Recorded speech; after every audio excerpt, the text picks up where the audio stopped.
need to take news and lab interviews. What's going on, y'all? Give you what you need to take news and lab interviews. Jared the Lion Take. Jared the Lion Take. What's going on, y'all? Give you what you need to take news and lab interviews. What's going on, y'all? Jared the Lion Take. What's going on, y'all? It's Jared, Lamb Tech, what you need, a Lamb Legends podcast show. Today on the show, we have somebody who's been on the show previously, only in an audio format. We got Mr. Alton Johnson. How you doing, sir? Doing pretty good. I'm glad to be back. How are you? I'm good. Welcome back.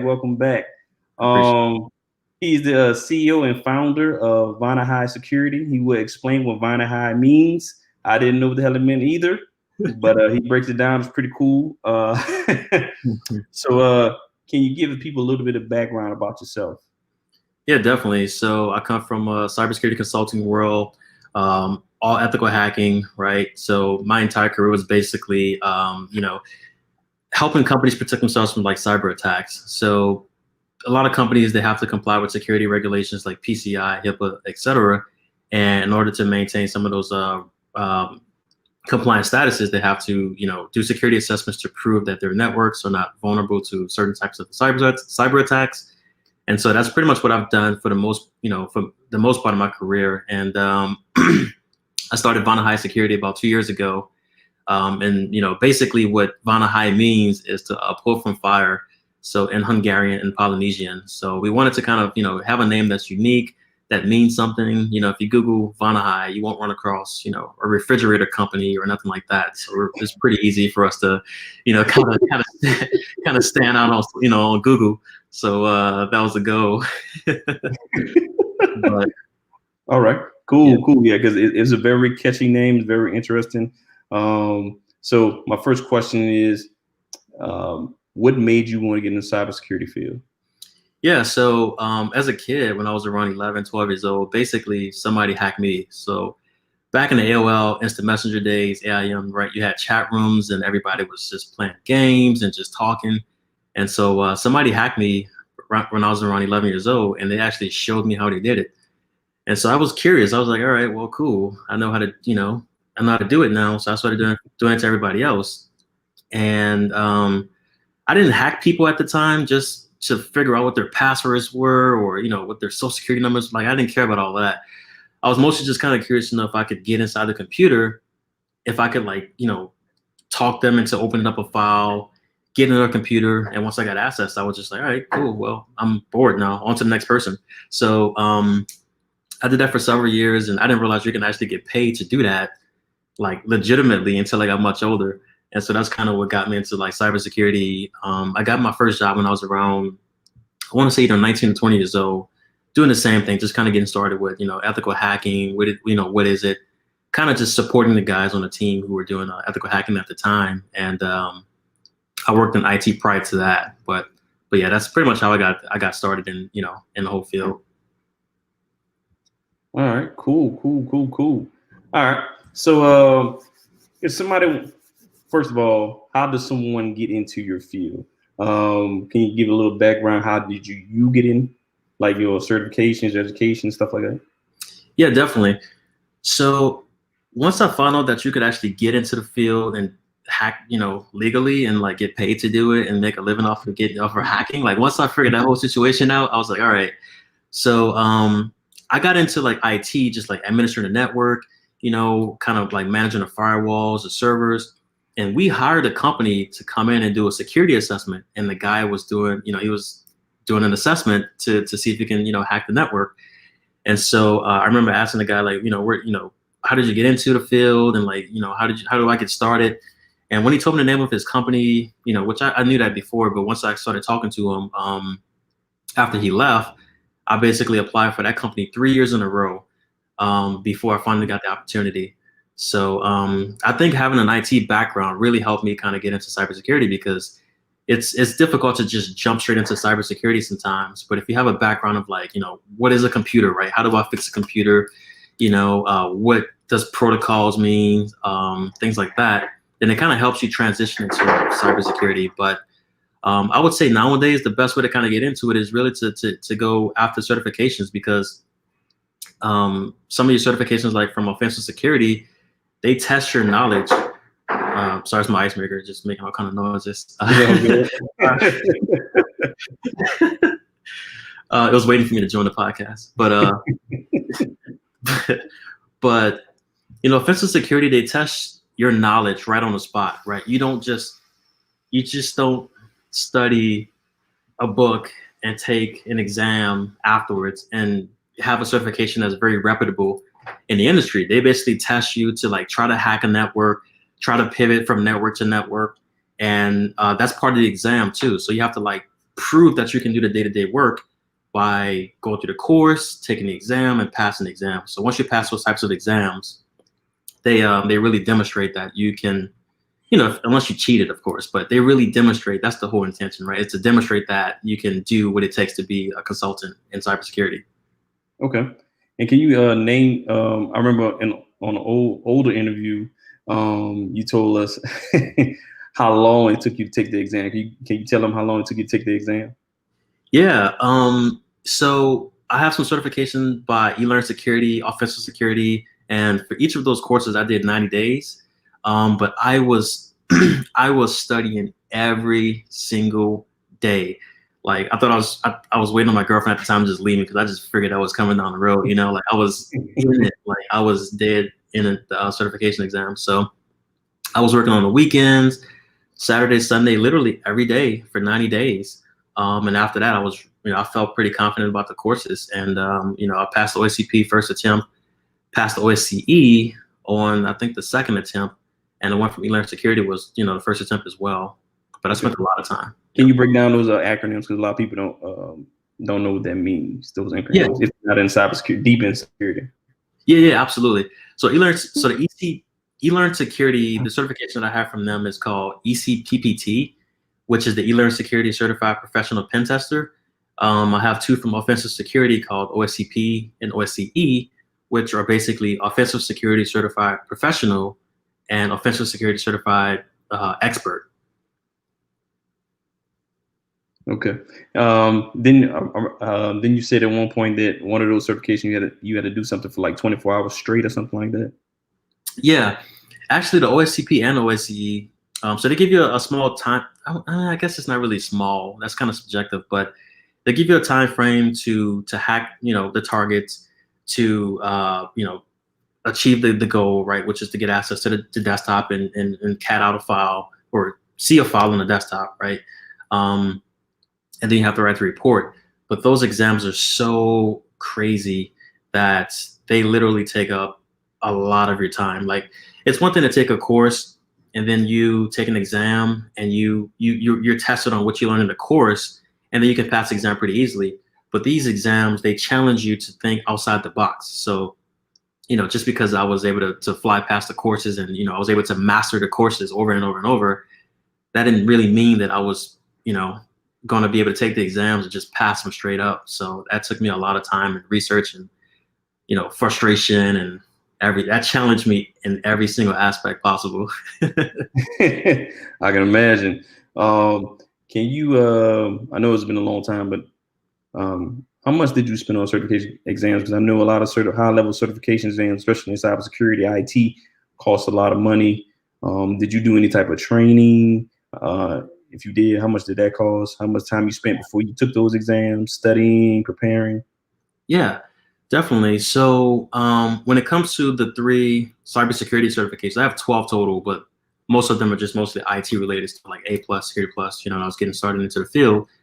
But the cybersecurity ones, I want to say I probably spent no more than $3,500 total, and like all of the, let's just say $5,000 to be conservative, right?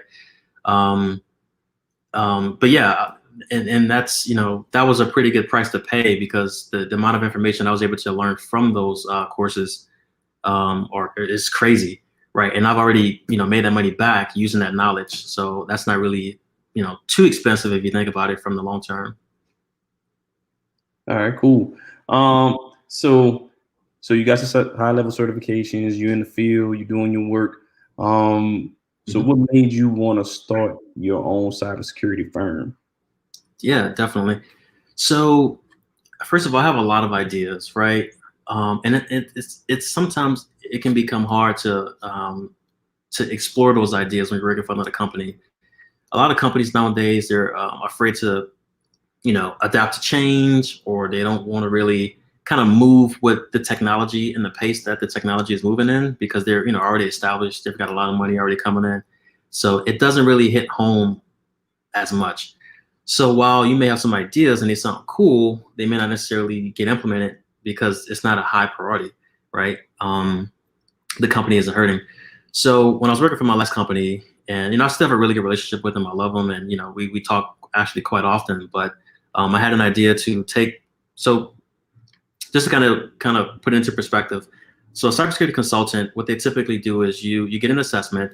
An assessment is basically company A needs you. They need you to hack their network, write a report, and then you move on to the next client. It's a rinse and repeat situation. But what cybersecurity consultants don't like to do a lot of times is reporting, right? Reporting can take 10 hours. It can take 6 hours. Half the time, a lot of companies nowadays, when it comes to reporting, you're basically copying and pasting icons back and forth in the report. You're creating charts. You're adding a bunch of text that, quite frankly, could be automated. And so I wanted to take the 6 to 10 hour process and just make it make sense. And in 2018. So I remember I went on site for a really large client, and I had a report that was going to take me so long to write it manually that I spent the entire week studying how to automate the report so that I can automate not only that report, but the reports going forward. But at the time, they weren't really too excited about kind of moving into an automated reporting framework. We had a developer at the time, and they were, that was on our roadmap, but it just wasn't anywhere, close to happening. And so I wanted to be able to embrace those ideas, because I kept feeling limited. Like, I need to figure out how to do this. And so that's pretty much how I started Vonahi. I was like, all right, well, I can take some of the things that would take 10 hours and save all the time, and I can turn that into, save some money for the client as well. So the whole idea behind starting the company was to take what I used to do manually and automate that entire process as much as possible. All right. So you talk about automation. You want to go elaborate a little bit more about the automated software that you created? Yeah.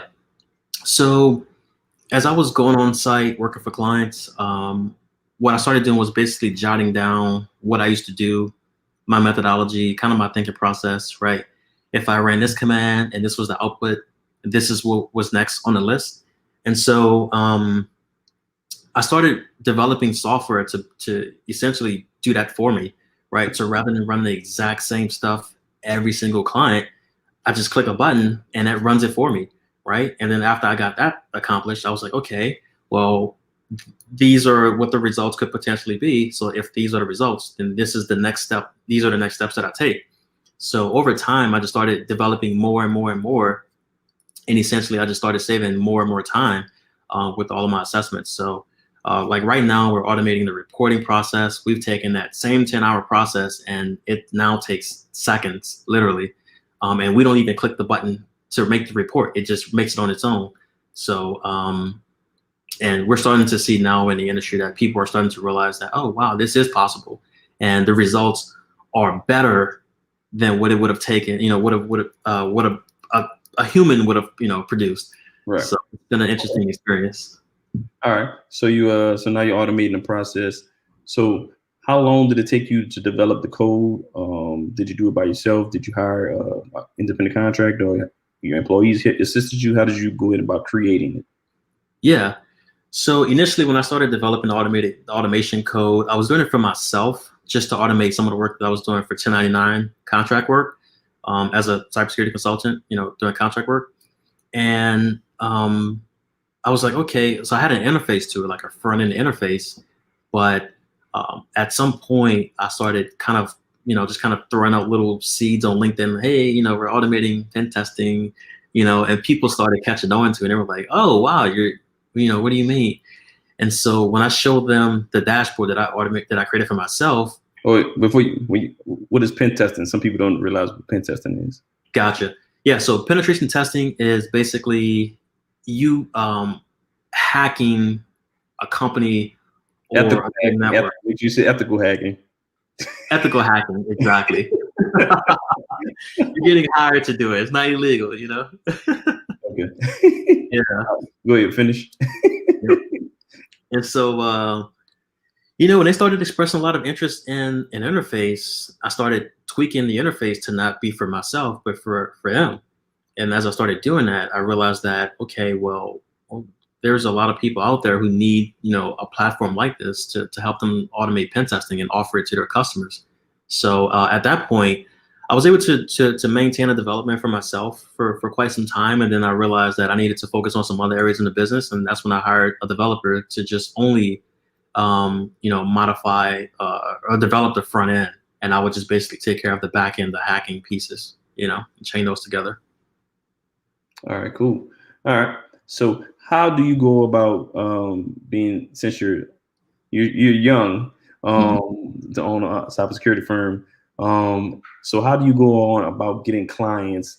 Because somebody like you walking into the office saying, "Oh yeah, I'm the CEO, founder of Vonahi Security. I'm here." Walk us through like how you get customers. Have you had any like funny interactions when you showed up?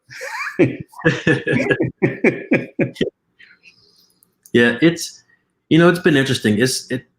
In my opinion, it's always like a learning process, even with the clients that we do have, because we constantly have to like stay ahead of the curve and like, you know, stay ahead of the competition. But when I first started, I was like, okay, well, I know how to hack, right? I've been doing these 10 services for the last, you know, 7 years. Excuse me. So eventually I just kind of went out and just was trying to like sell myself doing those exact same services. So I was, you know, luckily I had some really good connections with some cybersecurity companies that were like, hey, yeah, if you want to do some 1099 work, you know, I know your work ethics. I know you can knock this out of the park. So if we have some extra work, we'll send it to you.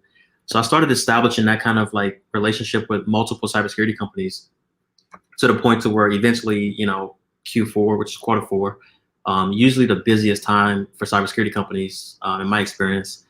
When those times started rolling around, they started handing off a lot of work to me.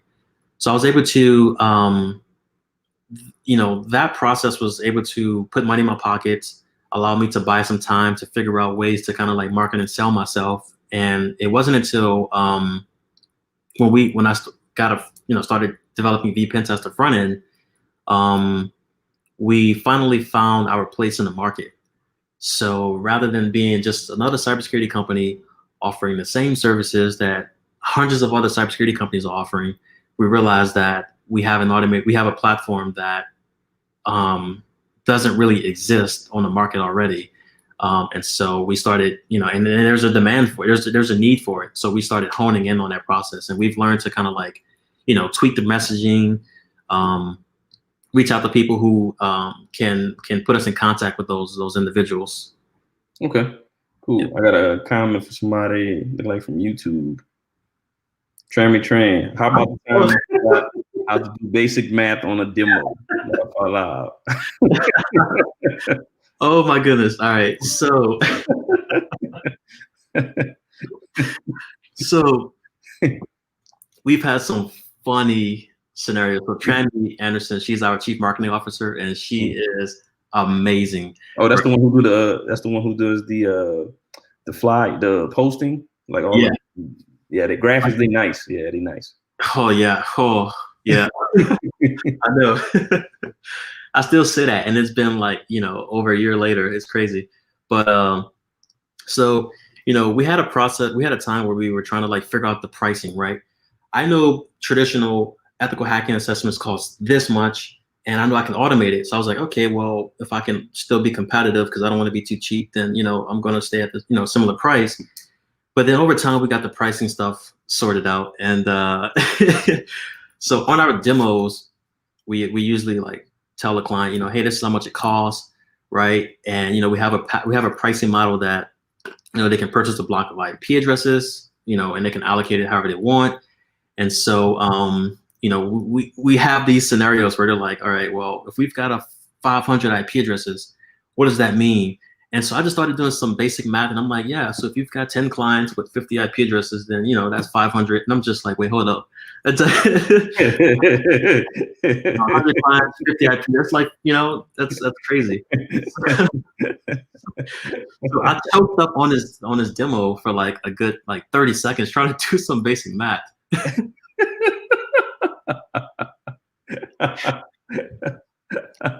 And I was like, I just told the client, I was like, you know what? Yeah. So you know what I mean, you know. But that was so embarrassing. That's happened like twice too. Okay. So we talked about the certifications and stuff like that. So I teach cybersecurity courses at community college here in New Orleans, at Delgado, and students always ask me, what should they do? How do they separate themselves from everybody else when they're applying for a job? Or even when they're trying to start, because I preach about even starting your own businesses. What would you tell someone who wants to get in the cybersecurity field? Like, what would you tell them they should start doing? Like, what certifications? Should they even go to school? Your thoughts about that? Yeah. So I have a good example for you. So we have a guy on our team named Rob. He's based in the Netherlands, and he started off with us just basically posting articles on LinkedIn and our social media platforms just to make sure, you know, we're staying active. But he had a passion to get into cybersecurity, and so the route that he took was that he started doing some research, you know, trying to kind of shadow me on ethical hacking assessments. And he did a lot of research on his own, a lot of homework, right? So he started taking some courses, kind of just researching, you know, basically finding out more information about new vulnerabilities that got released. And he would dive pretty deep on those, in the research. And so I think what really kind of helped him out too was being able to kind of shadow me on some of those assessments to the point to where now he's like running the assessments himself, you know? So I think even for some of the students, if they could do some research, you know, to kind of stay up to date, obviously, on some of the cybersecurity, you know, vulnerabilities coming out there, but also to get involved, right? Get involved in some of the community-based projects that are out there, like Metasploit. If you don't know how to code, just take up, you know, go to codecademy.com and start to learn like Ruby, learn Python.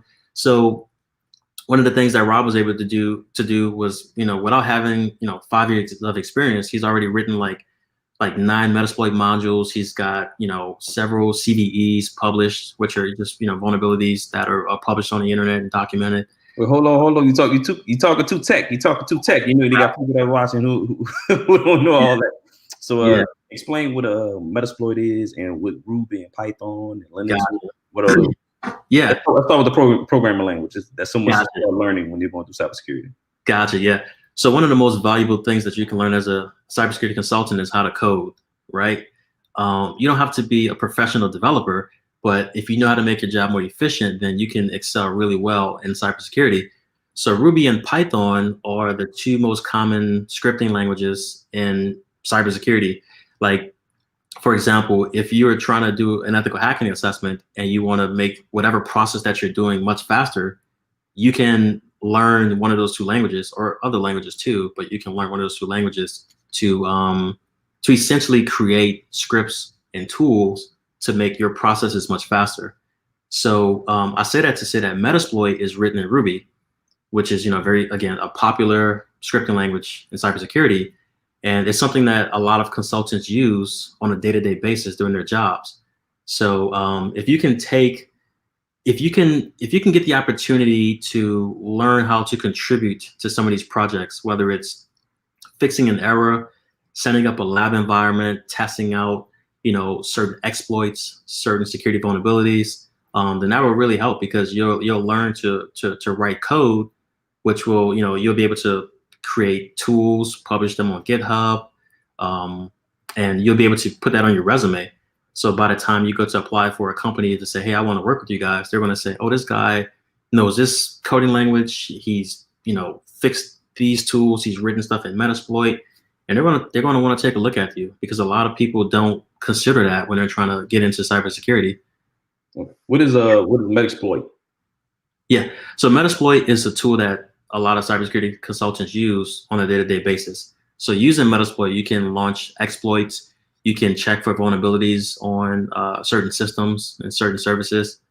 So it's one of the most popular, if not the most popular, framework that contains a bunch of exploits and security vulnerability checks that consultants use on a day-to-day basis. Okay, so it's like an operating system based on Linux or Kali Linux or something like that. Yeah. So if you download Kali Linux, Metasploit is already pre-installed. Okay. Yeah, you want to explain what Kali Linux is? Yeah.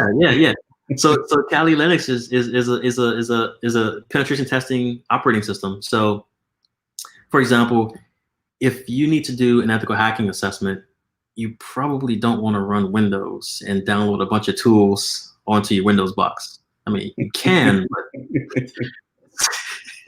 yeah, you don't want to do that. Yeah, it's just painful. Your computer might restart for updates in the middle of what you're doing. I mean, it's not a good experience. So Kali Linux is an operating system that it's an operating system that has hundreds of hacking tools already installed.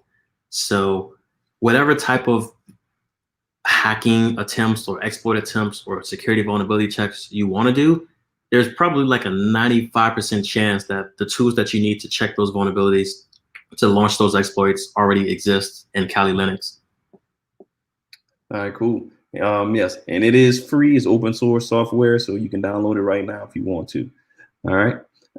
So we talked about programming languages, certifications, how you prepare using your education. So let's talk about how is it when you're doing an assessment? Can you explain? You keep talking about doing an assessment. What is an assessment? Yeah. So let's say day 14, after you start working at a cybersecurity company, after you've finished onboarding, what the day-to-day process looks like is, you're sitting at your computer, you're on YouTube, whatever. Your project manager comes to you, they say, hey, I have an assessment. I'm just going to use Walgreens for an example, right? Okay. Walgreens, they need to do their yearly security assessment in order to meet compliance this year. So what happens is your project coordinator, they're going to get you on a call with the chief security officer, the head IT guy at Walgreens, and you're going to get on a call with that guy and say, hey, I'm a consultant here. Let's talk about what we need to do. And so Walgreens is going to provide you, they're going to say, hey, every year we do a security assessment in order to meet PCI, and we need to have someone to test our network to make sure that it's secure. So in order to do that, they're going to provide you IP addresses, right? And they're going to say, hey, these are IP addresses. You can only test from 8 to 5 during business hours. We have a deadline to meet next week, right? And could you get started today? So you as a consultant, you're going to go ahead and get started. You're going to fire up Kali Linux. If the client has provided you a way to connect to their network, which most of the time they do, unless you're providing a way for them to, set you up into their network like a VPN or et cetera. But you're going to fire up Kali Linux. You're going to get connected to that company's network, and you're going to go to hacking, right? You're going to find whatever vulnerabilities you can find, whatever kind of exploits you can find, in order to accomplish the goal. But one thing too is during those scoping calls, you're really talking to the client to understand their network, understand any challenges they've had in the past, just to kind of make sure that you're set up for success. They're going to basically tell you, hey, we want to make sure that these IP addresses cannot be hacked, or these systems can't be touched. You can't see these systems. We want to make sure that these systems are bulletproof, pretty much. And so your goal as the consultant is to find a way to get access to those systems that they don't want you to be able to access. So it's almost like you have a mission to get there, right? Using your skills of thinking out the box. Okay. So let me ask you this: during one of those assessments, 9 out of 10, the IT department or the IT security team doesn't know about it. Just only senior leadership. So most of the times, the IT team they do know about it. Unless they specifically want to test their team to see what they'll do if something like this was to really happen. So you have two different scenarios. You have a scenario where they're just like, hey, we just need to make sure this is secure. We don't, we've got a bunch of tools. We don't want to coordinate, we we just want you to go get started. They'll tell their team so that if their team finds it, they don't slow you down and block traffic and, you know, shut your port off and stuff like that. And then you have some other companies who say, you know, I want to see if John has been doing his job really well. So we won't tell him. So, you know, just go ahead and start hacking, and, you know, we'll see if he catches you along the way. And then if he does it, then that's his problem at the end of the, you know, end of the week. So. Okay. All right. Have you do you do like the full on pen testing? Like people, like I know they do the IT, they do the penetration testing, and then they try to access the physical security of the place. Like do you all call and say you with IT and try to get information from people like that? Do you provide services like that? Yep. So those are social engineering services. Yes. So, yeah. Yes. Yep. So the first one is we do like pretext calling, where we'll, you know, impersonate IT. You know, say, hey, I'm with Kaspersky. You know, we're just trying to help your IT team fix something. Could you do this for me? And sometimes you get people to say yes. And then the other one is exactly what you said. You're trying to impersonate, and I've got a lot of stories about that. A lot of yeah, give me one. I want to hear one, because I always want to do something like that. Yeah. So the scariest situation I've had was I had a wireless security assessment, which a wireless security assessment is basically you're testing the wireless network to make sure it's secure. So no one can just come into the parking lot and just start get on the internet and hacking the company. So I had that, and I also had an on-site social engineering assessment where the client just said, "Hey, get in however you can, and you know, let us know how you get in, because all of the doors are locked. You can't get in." So I spent a little bit of time in the morning trying to find out where the doors were, where people were going to come out, you know, for lunch. And 9 o'clock hit, and people started coming into the parking lot and walking through the back door. So, you know, I just got on my phone. You know, had my, you know, I was dressed up business casual, and just walked in behind the employee, and they didn't say anything. They didn't say, "Hey, where's your ID?" or "Do you work here?" or anything like that. They just let me in. So I was in there just perfectly fine with no problem. And I was in there for quite some time, and I was telling the client, "Hey, I'm in here. I'm walking around. You know, I know where everything is. I'm in the break room right now. You know, just looking around." So at that point, I told the client, "Hey, I'm getting ready to start the wireless security assessment. There's really not a reason for me to, you know, walk out to the front, meet you, and come back and do the same thing that I'm getting ready to do right now. So I'm gonna just, you know, do the wireless assessment while I'm here." So and the client was cool with it. So I got into one of the cubicles, and I was just bold at that point. I was like, all right, I'm in here already. I've already passed. I've got enough information for my report. The social engineering assessment is done. So you know, I'm done. Like, you can catch me if you want. I don't care now. This is it. So I sat in the cubicle. I'm like, you know, I don't care who catches me. I mean, you know, that's if they, you know, whatever. So I'm pulling up my wireless equipment, antennas, just kind of flinging them all over the place. Don't care who catches me. And I was in there for like a good 30 minutes. No problem. I even pretty much completed the wireless assessment, but I want to say about 45 minutes total after I sat down and everything like that. There was a group of guys that walked up to me, and, you know, one of them was obviously a security guy, and, you know, he was just like, "Hey, I know you don't belong here. You know, what are you doing?" And I'm still in my mode. I'm like, "Yeah, I'm supposed to be here. You know, what do you mean? I'm just supposed to be here. What do you know, what's next? Tell me the next thing you got to say." Right. So, he was like, "Yeah, could you come with me to the front office?" Like, and he walked me up to the front of the building. It was, you know, he was trying to find out who I was and, you know, stuff like that. And my client, I couldn't reach him. So I got nervous. I was like, "Oh, snap." Go there. Hold on. You know, I promise this was legit.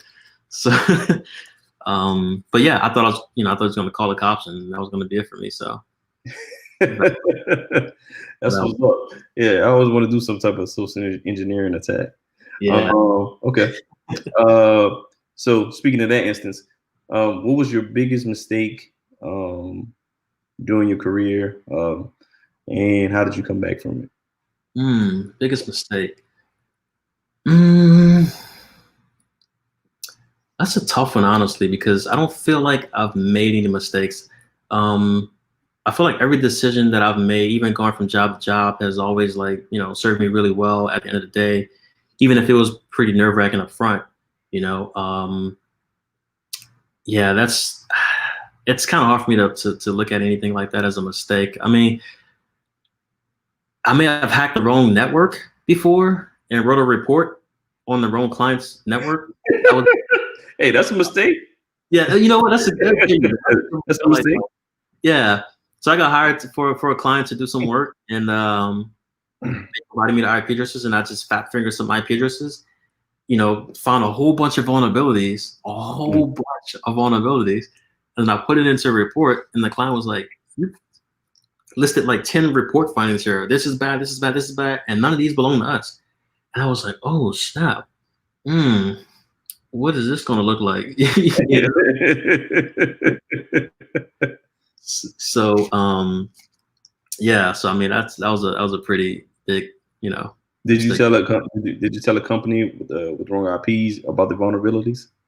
I had to get like management involved, and okay. It was like, I mean, we can just fix it. We can just, and that's it, I mean, okay. All right. So let's go the positive route. What was that moment that you realized you were a huge success, or Vonahi security was a success? I think it was right around the time we published an article about our platform vPentest, and I remember like me and Trammy we just got flooded with demos the next week, and we were just like trying to figure out, oh wow, like all of these demos, and we're just trying to figure out the process, and like I've never done a demo of the product before. I don't know what's going to break, what's not going to break. The pricing was still a little bit kind of confusing. We're trying to figure that out. And so I think when we saw how many companies wanted to get a demo of the product, we were like, wow, this platform has a lot of potential. So that was, probably the biggest moment for me in the last 2 years, where I was just like, wow, this might be it right here. Okay. All right. Yeah.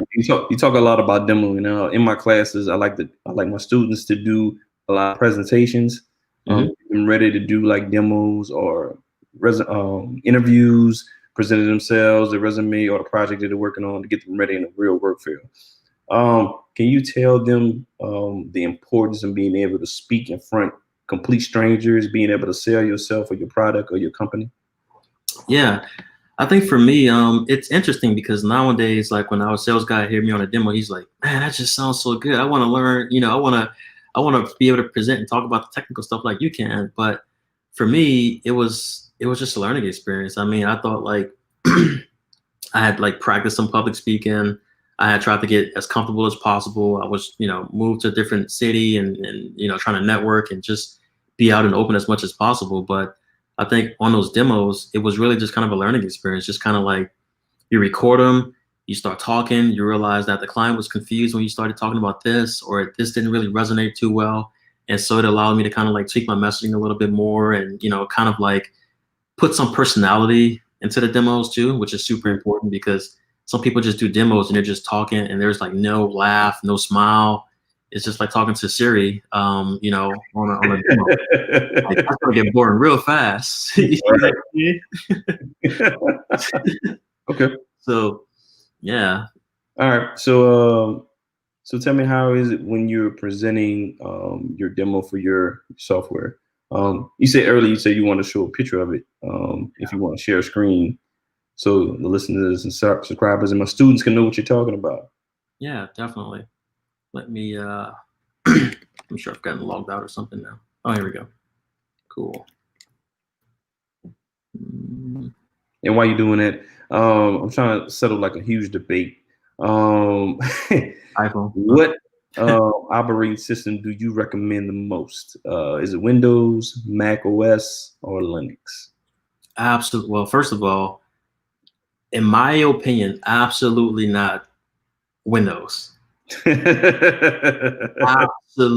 Why is that? I gotta look at myself when I say this. Hold on, give me 1 second. Go at the full screen. Absolutely not Microsoft Windows. I've had so many years of frustration of Windows updates just forcing itself and just rebooting, right? Yes. There Yeah. should be no reason on the planet I have to Google how to stop Windows updates. You've got to go into your registry settings. You've got to like change this. You've got to change that, and then it still reboots. You know, you wake up and it's like, welcome to the computer. It's like, what? I had like 20 tabs open, you know? So that's my biggest thing. I just feel like there's just a lot of unnecessary weird quirks, and I'm not a big fan of like the squares. I mean, it's just a personal thing there, but like there's a lot of like inconveniences when it comes to Windows. But for me, I personally like to use Mac. I mean, the first day I've used it, I've never had any issues, like any major issues or repetitive issues. It's so simple to use. Exactly. Yeah, it's beautiful. Like my mom, she used to always hit me up and complain about viruses on her computer when she had a Windows laptop. And according to her, all she did was check email, but she had like 15 toolbars in Internet Explorer. Right. And I got her a MacBook, and she hasn't called me one time since then. It's been several years ago, you know? Right. Exactly. I'm a Mac person, iOS, all of that. You know what I'm saying? Yeah. I'm trying to tell people. But some people they just don't want, they just love Windows. I'll be like, you just don't understand the headache you're gonna have, but okay. Yeah, I mean, a MacBook is so worth the investment. You will save so much, you know, frustration and many headaches. You'll sleep better. If you get a MacBook today, you'll sleep better tonight, I promise. Exactly. So I had another question for you as well while you're doing that. So do you all pen test or secure like mobile devices for corporations like iPads, iPhones, Android, tablets, stuff like that?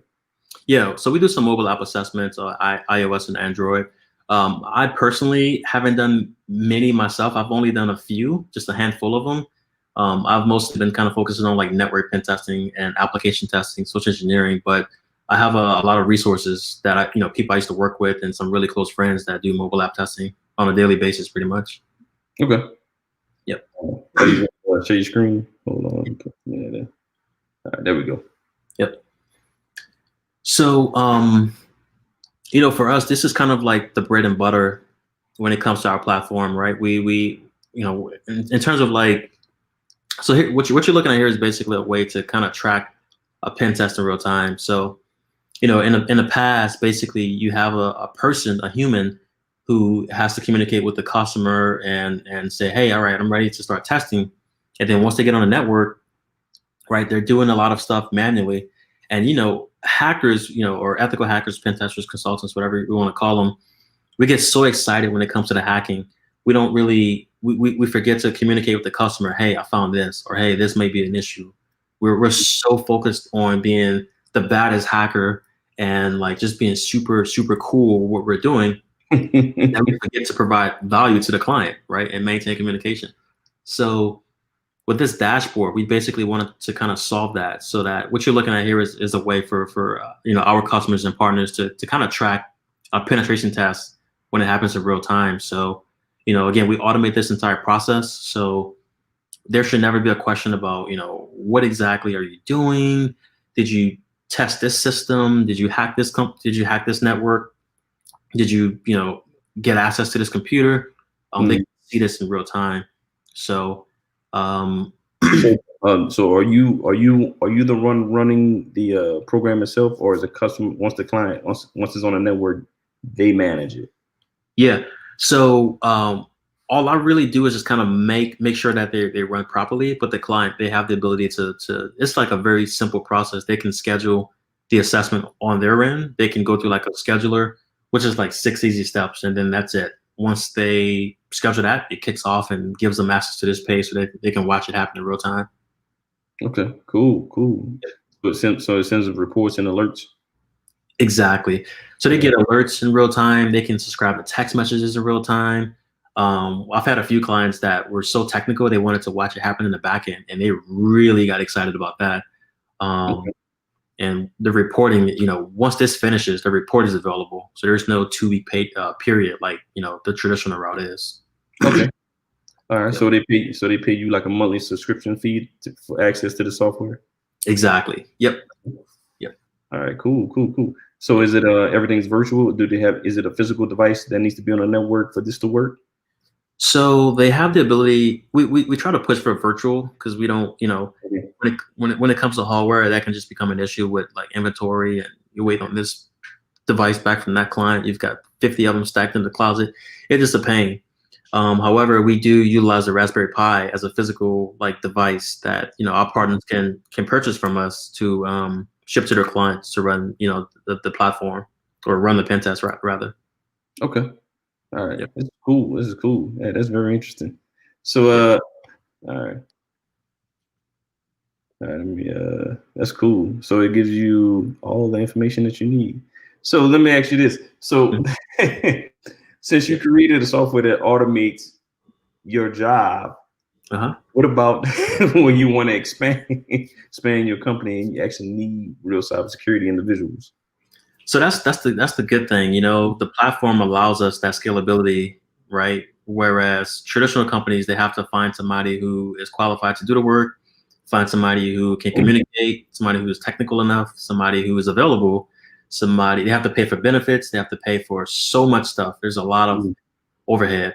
So when it comes to the scalability part, that's where I really love the platform, because if we just so happen, hypothetically, right, if there were 50 clients tomorrow who say, hey, we need a pen test tomorrow, we don't have to call anybody. We just simply say, hey, all right, set this up and you're good to go, right? Now, when it comes to like expanding the platform, I do, my researcher, myself, and my team, and also, have a lot of connections in the cybersecurity world. It's always a collaboration thing. So if there's something new that comes out, we'll try to implement it into the platform so that, all of our partners and clients can take advantage of that without having to coordinate something with the next pen test. Okay. Yeah, that's pretty cool. I like that. That's great. I can see why a lot of people asking for demo, because I want a demo. I want a live demonstration as well. That's pretty cool. And that can work on any operating system. So basically, the virtual machine itself is Kali. Okay. So yeah. So like, if you wanted to run it, you literally you can download Kali, or you can download our VM, and you're good to go. You just plug in like an agent, and you're ready to rock and roll. All right, pretty cool. All right, earlier you kept mentioning 1099. People don't know what that is. Can you explain what a 1099 is? Yeah, definitely. So a lot of cybersecurity companies, probably most of them, really. So Q4, the last 3 months of the year are usually like the busiest times of the year for companies. Everybody's trying to spend their budget. They forgot about scheduling stuff earlier, etc. So you'll see a lot of people come to you and say, hey, we need some work. We need it tomorrow. And these companies, they can't fulfill those needs. So what they do is, they've got their team booked up for the next, to January, February, and they need some extra hands, but they don't want to hire a full-time employee because they're going to have to let them go in 3 months.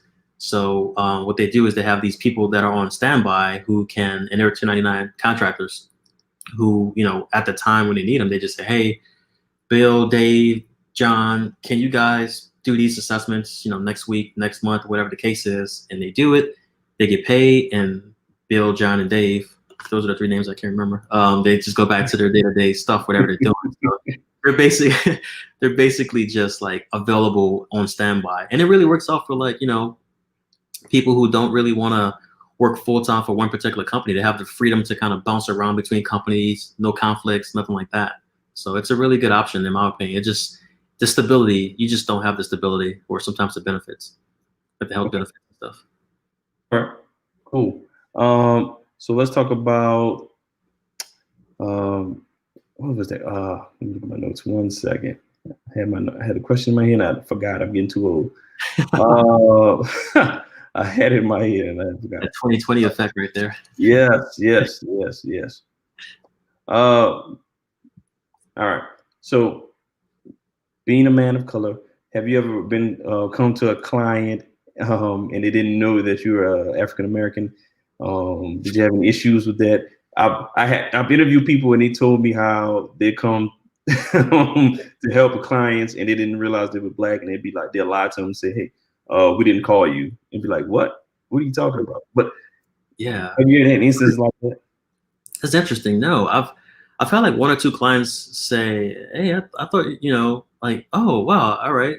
Like, but they were so cool about it. It wasn't like I guess it was the way I just kind of communicate. I don't know, I don't know. But or what their expectations were. But I've never run into a situation like that. But it's kind of interesting too, because like I've only worked with probably 2 or 3 others like myself in the last like 7 to 8 years, literally, across all of the companies I've worked for, or even the attorney I work with. So, but I feel like our clients, and a lot of tech folks, they kind of get it. So, you never really know what to expect when it comes to like a hacker, right? You might get some guy that looks like he's 12 years old. You might get a guy with pink hair, right? So I don't think I'm like too different from like, some of the expectations out there. Okay. Yeah. So speaking of the lack of diversity in technology, because I see it as well every day. How do you think we can improve for more minorities and more women to get into the IT arena?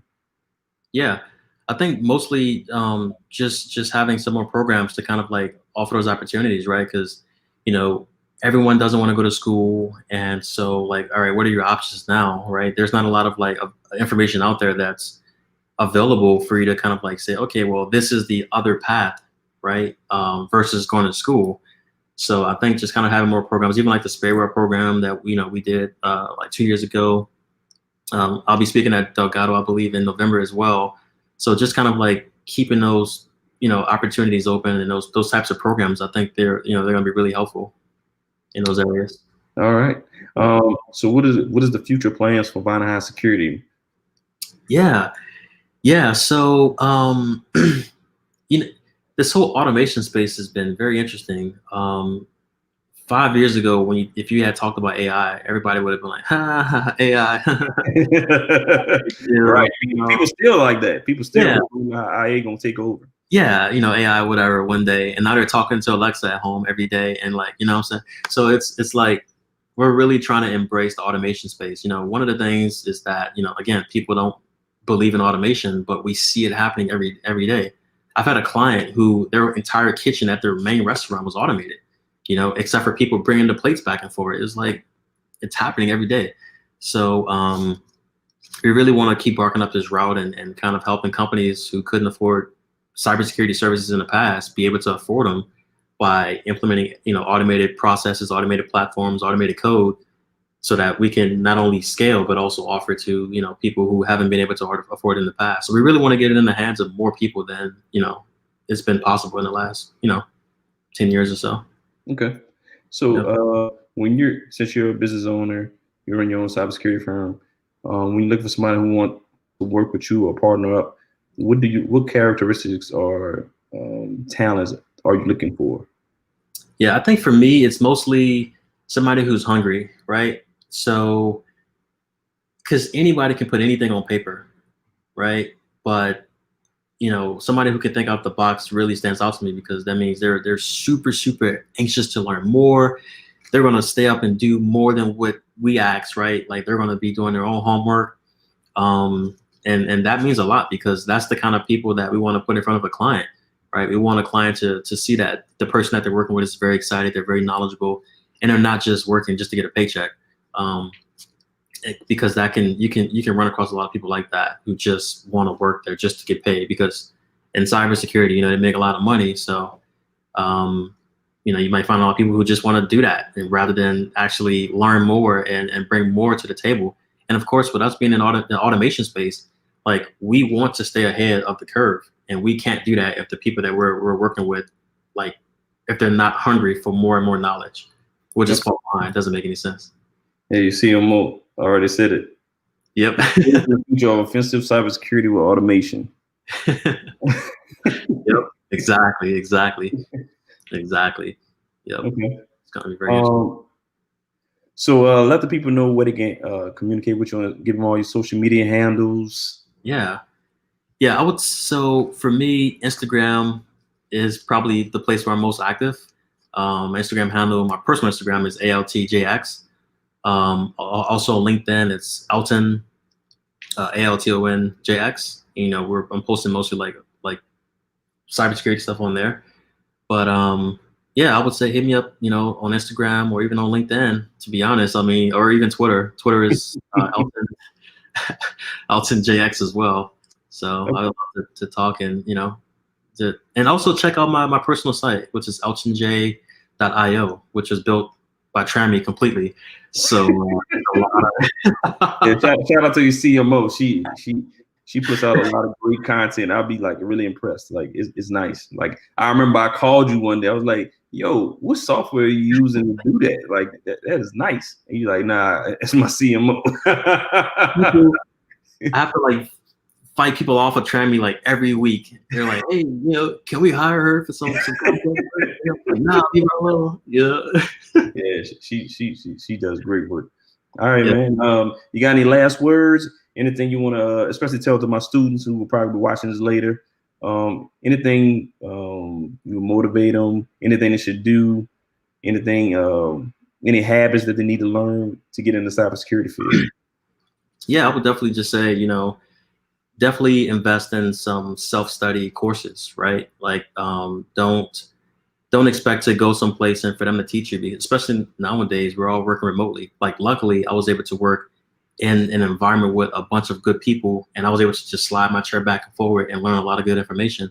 But nowadays, it's a lot harder working remotely. So you have to be able to pick up this, the pace and just like do your thing, right? So definitely take a look at some courses, get involved in the community, maybe get on Twitter and start following people in cybersecurity, see what they're up to, maybe send them some messages, it'd be nice to just kind of like stay in the loop, because you never know who you'll run into again. You never know.